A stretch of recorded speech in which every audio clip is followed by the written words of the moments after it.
morning children. How are you all? I hope you're all doing good. Okay children, in our last class, in our EVS class, we have learned the chapter What if it finishes? Okay, chapter number 12, What if it finishes? So we have completed first half of it, and in today's class we're just going to continue it and we're going to finish it in this class. Okay, so in the last class, what did we see? Do you remember? Yes, very good. So from the topic, what if it finishes? It just explains us what if the petrol diesel gets over, what if it finishes, and what happens to our transportation, how will we travel. So if we don't have any fuel, then what will be the situation after the fuel gets over. Okay, so this is about the topic, right? And in our last class, we have learned about the bus journey and a scene at the petrol pump. Okay, so in the bus journey there are few students. They are going for a school trip, isn't it? They are going for a school trip to a Adelaide Stepwell, and it is about 18 kilometers from Hyderabad. So on the way to the trip, on the bus there will be board, right? So what the students are doing is peeping through the window. They started to count the vehicles they are encountering. Okay, so they just started to count. Like some of the students, they were counting buses, some were counting cars, some were counting motorbikes, and some were counting bicycles.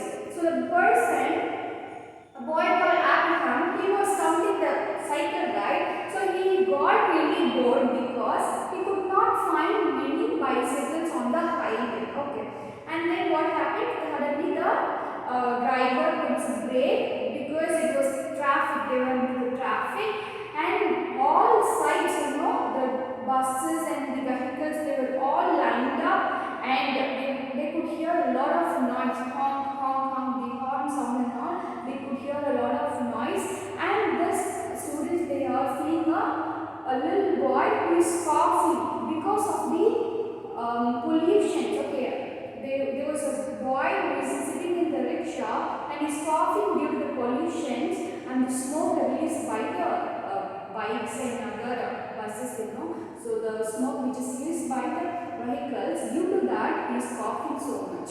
So the students, they are just watching all this, and after a long time, after they travel, they are reaching a petrol pump. So there also a long queue is there waiting to get their petrol and diesel. So these students, they are just getting down from the bus and they are just looking around the petrol pump, and there they are looking at a poster. Okay, there they are looking at a poster which says that petrol and diesel will not last forever. So on the posters they are saying that diesel and petrol will not last forever. So on looking at this, these children are very curious. How come they have written like this? So what does it mean? So they just want to inquire about that, and they are asking one uncle who is working at the petrol pump, and they're going and asking, why is it written? So where do we get the petrol and how it is formed, and what if the petrol gets over, and what will happen to our future? So all these questions they are asking to the uncle, and there they are having a conversation that we have seen in the last class, right? So all this is going on, and next what happens? We have got another topic, wood for chulha. Okay, wood for chulha.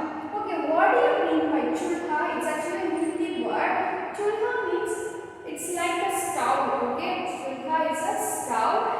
Where we have earthen stove, right, which is made of sand and bricks. Like in Tamil we say mannadukku, right? At home we used to use it for boiling water and all, right? So in those days, many of the house had chulha, okay, mud stove.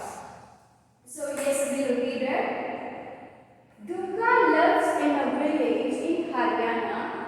Every day she spends many hours collecting wood for the chulha. Her daughter also has to help her in this. For the past 3 months, she has a cough. There is a lot of smoke when damp wood is burned, but Durga does not have any other option. So here they are giving us a situation about a woman called Durga and how she lives, okay, and how she is meeting her expenses day to day livelihood. So here a woman called Durga, she lives in a village in Haryana. Okay, Durga, she lives in a village in Haryana. Every day she spends many hours collecting wood for the chulha. So what is her routine? Every day she is spending many hours in collecting the firewood. Okay, in collecting the woods for chulha, for her stove, for her mud house. In order to fuel it, she is collecting the woods from the forest area, from her nearby areas. So every day she spends many hours in collecting the firewood. So just think it's her dominant work which she is doing for a long time. Okay, and her daughter also has to help her in this.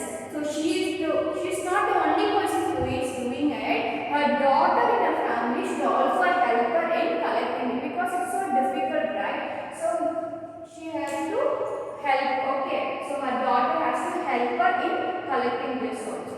For the past 3 months, she has a cough. There is a lot of smoke and damp wood is burned. So what happens for the past 3 months? She's been suffering by cough because when she makes the fire, when she cooks with the help of the firewood and the mud stuff, what happens? It causes a lot of smoke, right? And all this smoke, when it goes into our lungs, what happens? It obviously causes into coughing problem, isn't it? So she has that problem. So for the past 3 months, she's been suffering from cough as this wood damp when we burn the damp and the smoke, it causes cough. Okay, so she's been suffering a lot. But Durga does not have any other option. But she does not have any other option. She has to do it because only if she collects and makes food, she can have her food, right? So she has no other option.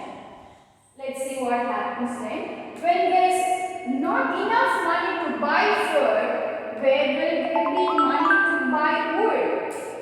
Today, about 2/3 people in our country use apple, wood and dried twigs, etc. These are used not only for cooking food but also for keeping warm, for heating water and for lighting. Many other things are used for all activities at home like kerosene, LPG, coal, electricity, etc. So as you have seen, Durga, she has no other option. Why? Why so? Because she is so poor. Okay. When there is not enough money to buy food, okay, she does not even have money to buy food, and where should we get money to buy wood? Okay, that's been asked here.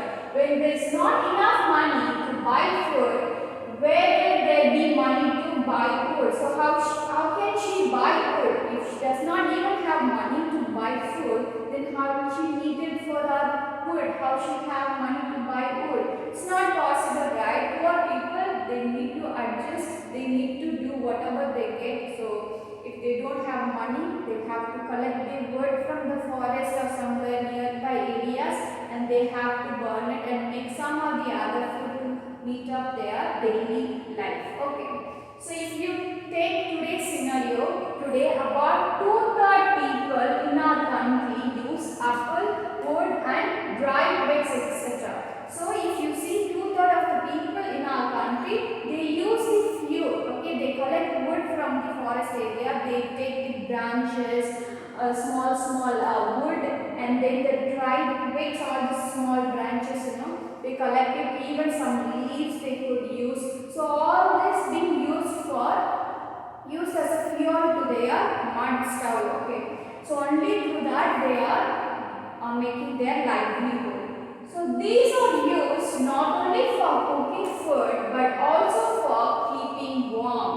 So they are saying that this food collector is not only used for cooking food, they are also using it for making warm, keeping warm, for heating water, not only for food, it is used for making warm, keeping us warm, and also for heating water and for lighting, for the light, okay, for the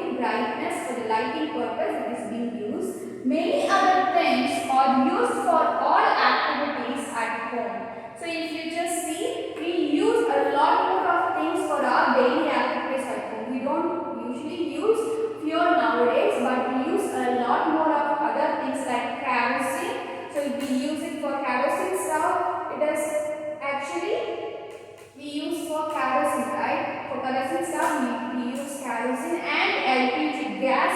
We use LPG and coal and electricity. So these are the things we use in our today's life, right? So yes, this is what we given here. So you just think of the situation of Durga, how difficult their livelihood have been, isn't it? Yes, and then can you just relate it to your life? Have you ever gone to collect woods and all? When you were a kid and all, have you ever gone with your grandma or mother to collect wood? It would be so different, right? The experience and all would be so different. And these people, they have no other choice. They have to meet their livelihood only by that. They have to collect their woods and then they have to cook a porridge or some other food in order to make their livelihood. Yes. So this is what happening in the lesson. So we have covered three topics. Okay. Journey, first journey, and then at the petrol pump there was some incident there, and at last we have got word for chulha. Yes, children, in your book, page number 118, okay? 118, you could see a bar chart which depicts the use of fuel, okay? Change in use of fuel over a 20 years. Like if you can see two bar chart, one is in the year 1976 and another one is in the year 1996. So there is 20 years gap between. So you can see the change of fuel over 20 years. Like in the use of coal or wood or electricity and other means of like LPG and also there, no? So you can see the change, how we have changed or the percentage that have been increased or become less. Okay, so that you can see. And regarding this chulka, like you can have an activity, like you can go check in your village how many people are using chulka even nowadays. So how many people collect woods for their chulka, for their mud stuff, and you can even ask your parents if they had grandma now, they had ever used it or what was their experience, how do they get the woods, how difficult they found it. So all this you can collect. And at home, who is cooking food for you? So what is the means of stove they use it? So all this you can just collect like an activity. You can just discuss with your family. Okay. And if possible, nearby houses, if you encounter anybody using chulka, you can easily go ask them how they are collecting their firewood. Okay. So this is just a small thing like I wanted to share so that you can understand it better. Okay, children. So this is over. So the chapter, what if it finishes, it got over. Okay. And for your homework, yes, I have given you all the set of notes. Okay. So the whole notes being given to you, getting from the fill-ups, match the following, true or false, and the question answers and detail. All the notes have been given to you. So your today's homework would be you need to write it down neatly in your classwork. Okay, children. So yes, this is enough. So we will